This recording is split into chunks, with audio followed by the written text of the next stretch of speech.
couple of your higher profile fighters with fights coming up, and then we'll get to your television career. Geoff Neal has regained his momentum after a couple of trying years, health-wise and otherwise. For a while, many have suggested that this is your best hope to realize a UFC championship for a homegrown Fortis MMA athlete. He gets Shavkat Rakhmonov March 4th at UFC 285. Guy who a lot of people feel is the uncrowned champion. I mean, gosh, my contemporaries talk about this guy like he is the next fucking coming. What can you tell us about Geoff's preparation and the overall magnitude of that fight, March 4th?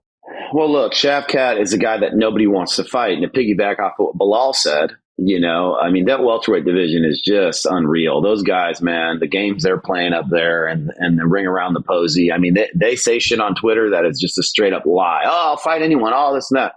I got the emails, I got the texts, I got everything to prove it. I just would never go there because I don't think it's classy, and I just don't think it's a place for a coach. So, but Belal's frustrations are well warranted because all those guys turned down Geoff too, and Geoff obviously has a win over Belal, and I love the hell out of Belal, respect him. He's come and trained with us, and he's not a guy that we want to fight again. Belal deserves his, where he's at, but Geoff also with the win over Belal, and it was a dominant win. So, I mean, look, Geoff had almost freaking died. He had a couple bad fights. Belal beat those guys, credit to Belal, but there's an argument to be made for new blood up there. But you've got the guys that are just hanging around and trying to stay relevant, and they've got big names, and really that's what people care about. Nobody gives a shit about guys like Geoff yet, except for the hardcore people who understand and know the sport. But I mean, I understand what the UFC is trying to do. They've got to get the pay-per-views. I mean, I understand everybody's perspective.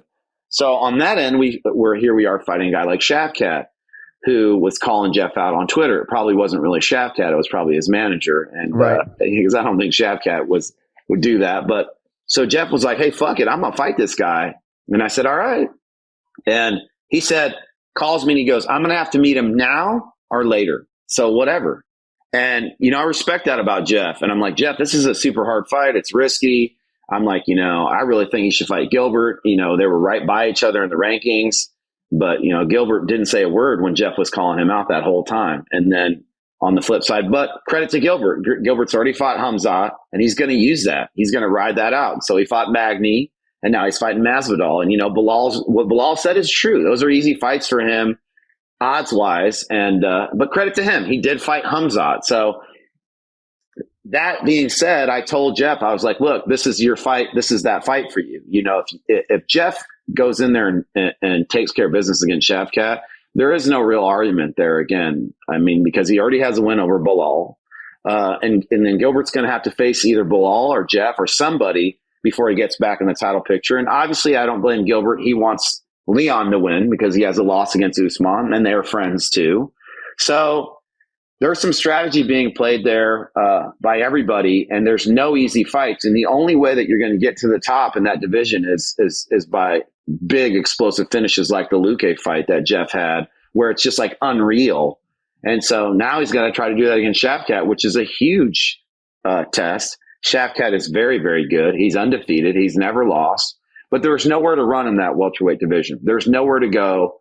You can't win this fight and hide out and camp out. The Vicente win was big, but Geoff's not going to get a title shot off that, right? And I know that, and he knows that. So he's going to have to go in there and do something amazing again, which he did it against many people in the UFC. He's had the Perry fight, the Vicente fight, the Camacho fight. The guy's had some crazy, unreal knockouts. Yeah. And I think that if he can pull that off again, people are going to start calling for that title shot for him. And Geoff can do it, man. He's, I would put Geoff against anybody. And but Shavkat, it might be the hardest fight in the division if Hamzat is going to middleweight, from what I'm hearing. And we'll see.